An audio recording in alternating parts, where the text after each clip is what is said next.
guys, it's Assistant Professor Nimish Das here from the ILJ Institutes of Engineering and Technology. In the previous session, we have discussed about the properties of the superconductor as well as we have discussed the four of them. So now we are starting with the fifth one, and the fifth one is critical magnetic field. Now what is critical magnetic field? It is the minimum magnetic field that will destroy the superconducting nature of any material. But the question is how it does. So what happens when the magnetic flux lines are there, they exert some force on the electrons that are flowing.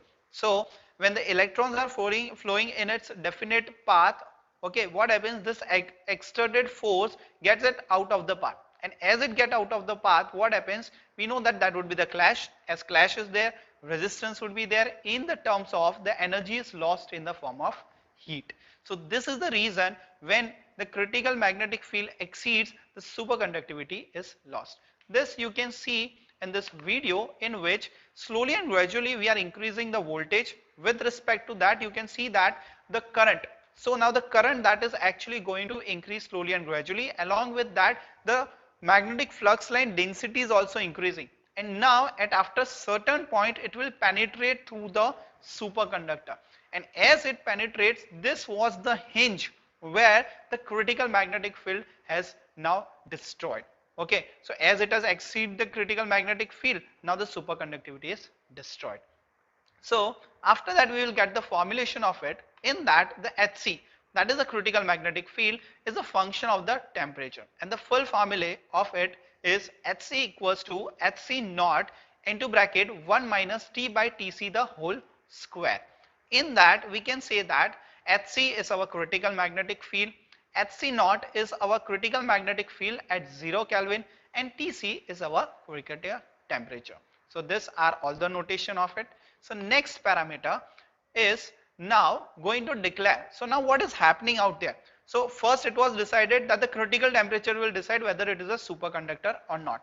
Now along with the critical temperature, you can see that the Hc as well as the Tc both are the deciding parameter. So when both are deciding parameter, at that time what is happening? So you need to satisfy both Hc as well as Tc. So all the parameters or all the values that are satisfying less than this critical values will be getting you a superconductor.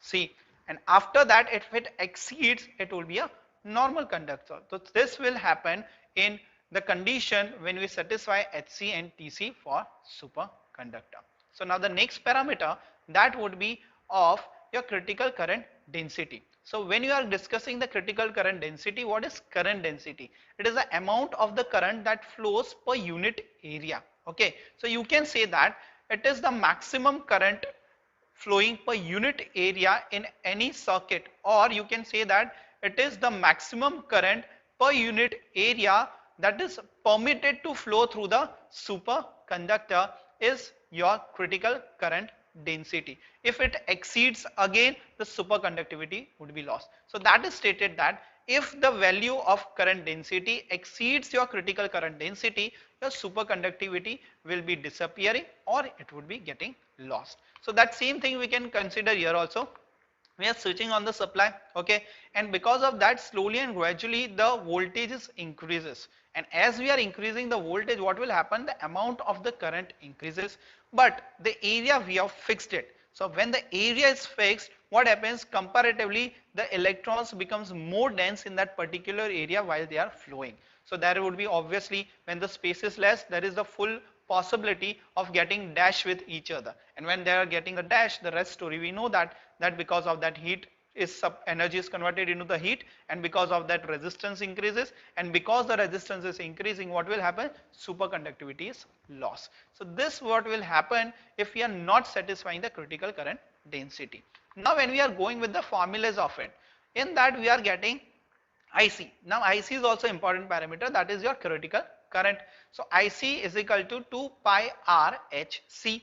Now if you consider JC, so JC would be IC by A. Why? Because it is the current flowing per unit area. So what we are doing, IC by area is pi R square. So ultimately you would be getting JC is nothing but your 2HC by R, because your pi and R square gets cancelled. So only R remains at bottom. So out of that you are getting 2HC by R. In that, when we consider that Jc is the critical current density, what is Hc? You know that it is a critical magnetic field. Okay, so now total you have got the multiple parameters except the critical temperature to be satisfied. Now the next parameter. Next parameter is going with the persistent current. Now what is the persistent current? When a current is made, or you can say that when a current is made to flow in an superconductor at the temperature which is less than or equal to, you can say that it should be equal to the critical temperature or less than critical temperature. So what happens, that current that is flowing would have very significant or very less amount of loss in it value. Okay, so the significant loss or the subsequent loss is very less. So this steady flow of the current flowing through the superconductor without any loss is known as persistent current. So this would be our persistent current. Let's see in the video how it works. So when we are connecting a battery to a superconductor, at present is just a normal conductor. Okay, so current is flowing in it, but the moment you get it critical temperature and other critical values are satisfied, what happens, it will behave as a superconductor and it will continuously flow in it, right? So this is how the persistent current works. After that, you have got the most important parameter, that is your Meissner effect. Now what is Meissner effect? Meissner effect is nothing but the complete expulsion of the magnetic flux line from the superconductor is known as Meissner effect. Now expulsion, you can also know that how you are expelling it by the help of the repulsion force. Okay, and the Meissner effect is also justifying the diamagnetic property of a superconductor. So this can be also shown out here. Okay, so again we'll be getting with the example. We are taking a YbCO, we are letting it into one plate. Okay, in that plate what we are doing, we are keeping a magnet on it. So at present you can see that both are sticking to each other. Okay, but why? Because this is the normal conductor YbCO and now it is a magnet. But the moment you get the liquid nitrogen, what will be happening? The temperature will reduce and now you can see that magnetics lifted up. This is nothing but the expulsion of the magnetic flux line. But how it is working? Okay, so how it is working, you can see that we are taking a simple conductor.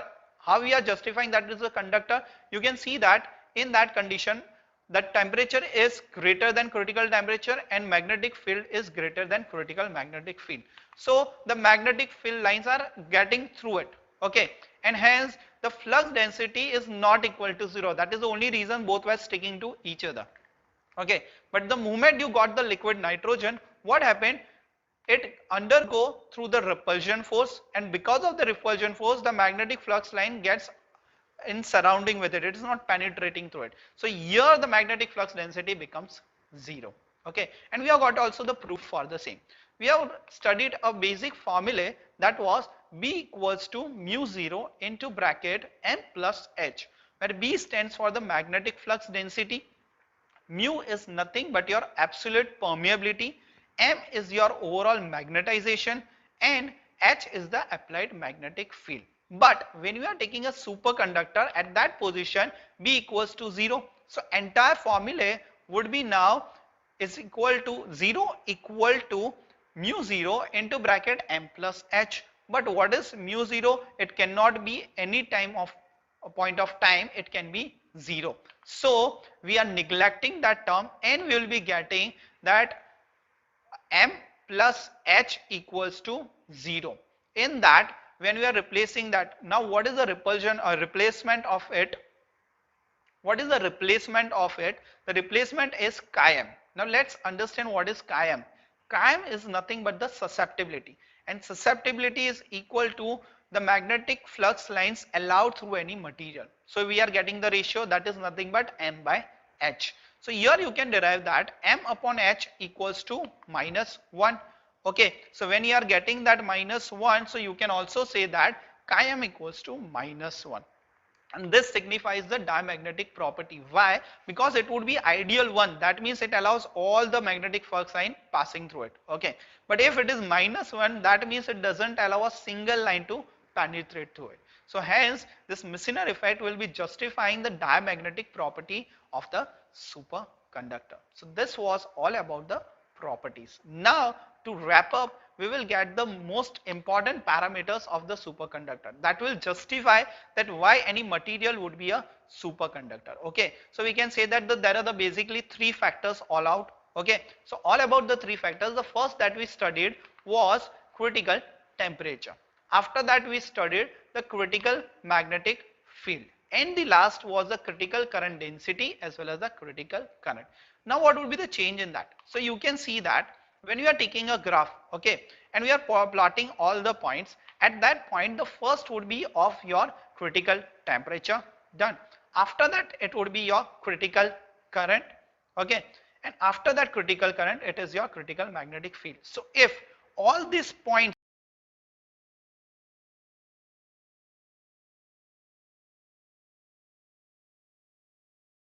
of the critical are managed, then your material can be superconductor, otherwise it is a normal conductor. So you have to keep in mind that to make a superconductor or to maintain the superconductivity of the material, this three parameters should be satisfied. If any one is halted, the superconductivity would be lost. So this was all about the properties of the superconductor and the factors affecting of the superconductor. So hope you guys have enjoyed the video and got the knowledge about the properties and the factors affecting of it. See you in the next lecture.